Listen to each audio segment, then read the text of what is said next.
যে সোনা তোমার রুটিতে আমি জেলি মাখিয়েছি। হা করো হা করো হা করো হা করো হা করো, বড় করে হা করো। হ্যাঁ শোনো, ডিম কিন্তু দুইটাই খেতে হবে, দুধও 1 গ্লাস পুরো খেতে হবে, মনে থাকে। তার জন্য এত পরিশ্রম করো তোকে হবে না। শোনো, লাঞ্চ বক্সের মধ্যে আমি কিন্তু একটা চিটকুট দিয়ে দিয়েছি। লাঞ্চ করার আগে অবশ্যই কাগজটা পড়বে। কাগজটা পড়ে তারপর আমাকে ফোন দেবে, কেমন? মনে থাকে। কি করতেছেন এগুলো আপনি? হ্যাঁ, আপনি ফাটা বাসের মতো সারাটা রাত নাক ডাকছেন, আমি একটু ঘুমাইতে পারি নাই। এখন এগুলো কি করতেছেন? নাটক করার মানে কি? হ্যাঁ, আপনি কি পাগল নাকি? আমি পাগল না, আমার স্বপ্ন আর বাস্তবের মধ্যে একটা বিরাট ফারাক হয়ে গেছে, এই জন্য এরকম করতেছি। ছোটবেলার স্বপ্ন ছিল আমার বউ আমার মুখে নাস্তা তুলে দিব, দুপুরবেলা খাওয়ার জন্য অফিসে লাঞ্চ বক্সটা রেডি করে দিব, লিপস্টিক দিয়ে একটা কাগজে লিখে দিব আই লাভ ইউ।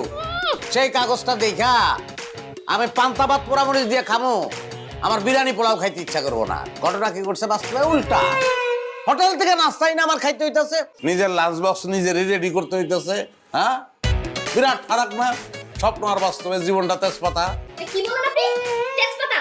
আমি আপনার জীবনটা তেজপাতা মারছি নাকি আপনি আমার জীবনটা শেষ করে ছাড়ছেন?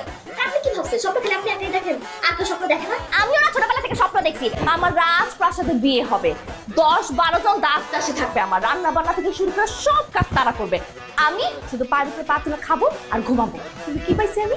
হ্যাঁ, দাস দাসী তো দূরের কথা, যে জামার সাথে আমার বিয়ে হচ্ছে সে রান্না বান্নাটা পর্যন্ত ঠিক মতো করতে পারে না।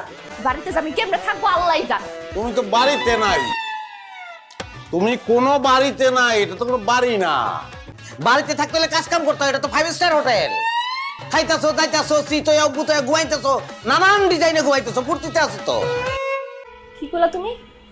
তুমি আমার খাওয়ানোর খোটা দিতেছো, খাবার খোটা দিতেছো। আমার বাপের বাড়িতে আমি যা যা খাইতাম না জীবনে চোখে পর্যন্ত দেখো নাই। আরে এইটা ও বাবা 5 স্টার না, আইসে 0 স্টার, 0 স্টার না -0 স্টার। এটা ফকিরের বেটার সাথে আমার বিয়ে হয়ে গেছে, আর বিয়ে হয়েছে তো হয়েছে, চেহারাটা যদি থাকতো তাহলে একটা কথা আসছিল। চাইছিলাম রাজপুত্র, পাইছে একটা ডেট এক্সপায়ার ফকিরের রাজা। আল্লাহ আল্লাহ, আমি কি পাপ করছি বাবা? আমি তো অনেক বেশি দোষ করে ফেলেছিলাম যে এই লোকটার সাথে বিয়ে দিতে হয়েছে। হ্যাঁ, এই লোকটার সাথে আমার নামটা লিখতে হয়েছে। আমি কি পাপ করছিলাম? আর তুমি আমার বলছো বাবার বলছো সত্যিটা হবে, এই লোকটাকে আমি আর সহ্য করতে পারি না। আমিও তো বলতে পারি আল্লাহ, তুমি আমার একটা প্যাকেট দিলা দলা, ভিতরে মাল কালা আলকাতরা, বলতে পারি না? উপরে তা ফিটফাট, ভিতর দিয়ে সদরঘাট। হ্যাঁ, আমিও তো বলতে পারি আল্লাহ এই গজবটা আমার গলায় কি লিগে ঝুলাইলা, কি অন্যায় করছিলাম আমি, বলতে পারি না আমি? বলতে পারোস? তোরে বিয়ে করে আমার জীবনে যত স্বপ্ন আছে না সব এইভাবে ভাইয়া গেছে। তাই তোরে বিয়া কইরা আমার জীবনটা এই যে বাঁচতেছে না, এই যে বাঁচতেছে না, এরকম বাজনা আমার কানে সবসময় বাজে। তুই একটা শব্দ দূষণ। আমি শব্দ দূষণ? তোরে তোরে বিয়ে করে আছে না আমার জীবনে সব স্বপ্ন এই যে দেখ এইভাবে লবণের মতো ধুলাই মিশা গেছে। তুই আমার ভরা যৌবনে তুই এমনি পানি ঢালছ, আমার ভরা যৌবন। যৌবন আমার যৌবন। ওরে বাবা রে, যৌবন থাক। এমনিতে যে চেহারা আর যে বয়স তার উপর আবার যৌবন না, এই বার্ধক্য বয়স আমার যৌবনের মধ্যে আগুন জ্বালাতে চাইছে। বার্ধক্যের কথা কথা শুনি গা, কোন বুড়ার লগেই তো তোর বিয়ে হইতে পারে না।